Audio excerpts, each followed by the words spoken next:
Assalamualaikum warahmatullahi wabarakatuh. Perkenalkan kami dari kelompok 7.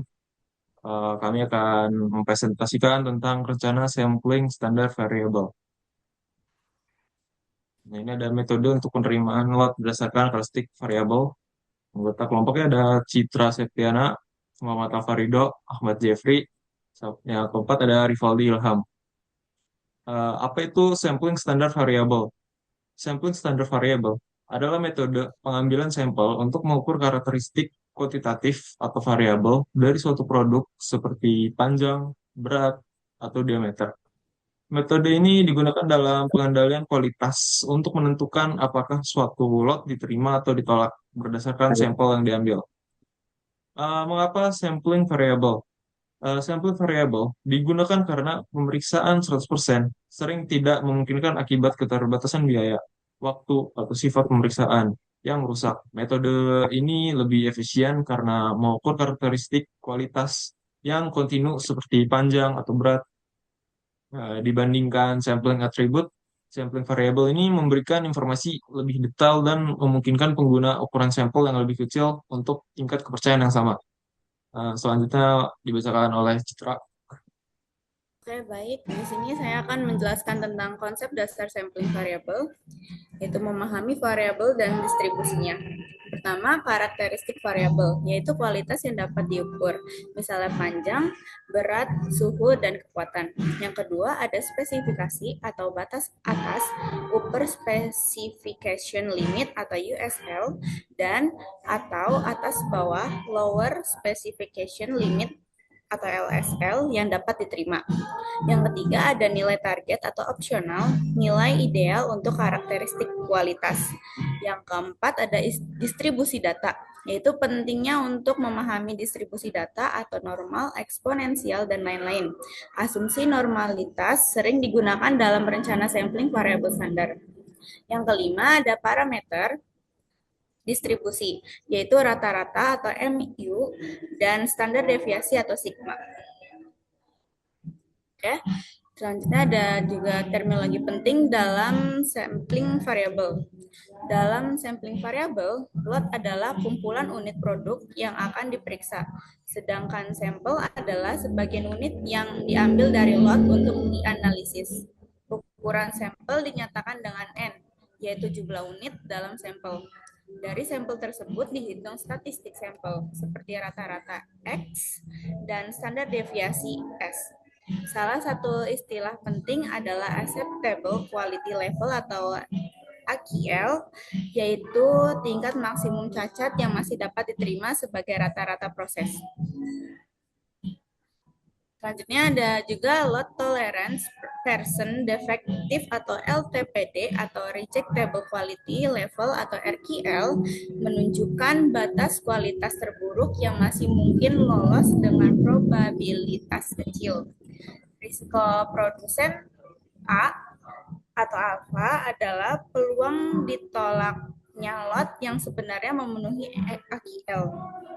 Sementara risiko konsumen atau beta adalah peluang diterimanya lot yang sebenarnya di atas standar atau sesuai LTPD atau RQL.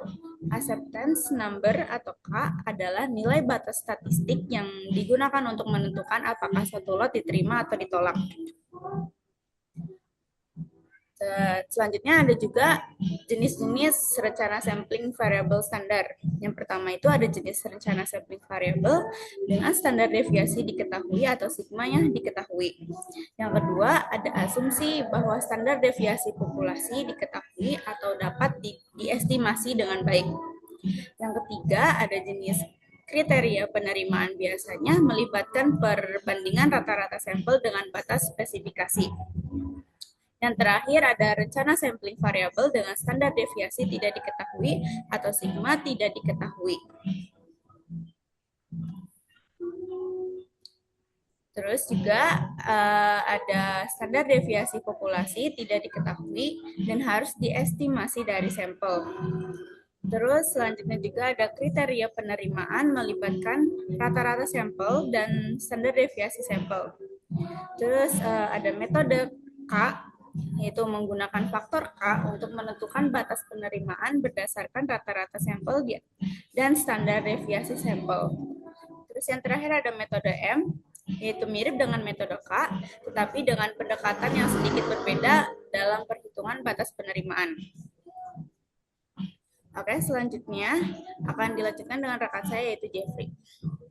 Nah, di sini tuh ada langkah-langkah umum dalam membuat rencana sampling variabel. Menentukan karakteristik kualitas kritis. Identifikasi variabel yang paling penting untuk kualitas produk. Yang kedua itu ditetapkan spesifikasi. Tentukan USL dan atau LSL. Tentukan AQL dan LTPD atau RQL. Diterapkan tingkat kualitas yang tepat diterima dan tidak dapat diterima. Ditempatkan resiko produsen A dan konsumen B, ditentukan probabilitas kesalahan yang dapat ditoleransi. Terus juga ada langkah-langkah umum dalam membuat rencana variabel sampling. Yang pertama, pilih jenis rencana sampling berdasarkan pengetahuan tentang standar deviasi populasi. Yang kedua itu hitung ukuran sampel N dan kriteria penerimaan K menggunakan rumus atau tabel standar yang sesuai dengan jenis rencana sampling yang dipilih. Yang ketiga, buat prosedur sampling, rincian bagaimana sampel akan dipilih dan diukur. Yang keempat, implementasi rencana, melakukan pengambilan sampel dan pengukuran.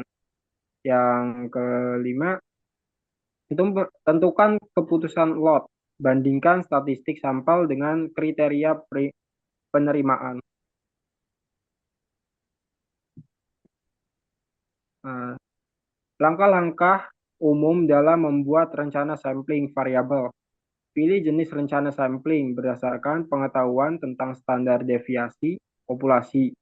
Yang kedua, hitung ukuran sampel N dan kriteria penerimaan K menggunakan rumus atau tabel standar yang sesuai dengan jenis rencana sampling yang dipilih. Yang ketiga, buat prosedur sampling, rincian bagaimana sampel akan dipilih dan diukur. Yang keempat, implementasi rencana, lakukan pengambilan sampel dan pengukuran. Yang terakhir, tentukan keputusan lot bandingkan statistik sampel dengan kriteria penerimaan. Di sini ada contoh rencana sampling variabel, standar, deviasi diketahui, ilustrasi, asumsi atau sigma diketahui, karakteristik kualitas, diameter produk sama dengan target 10 mm. 2.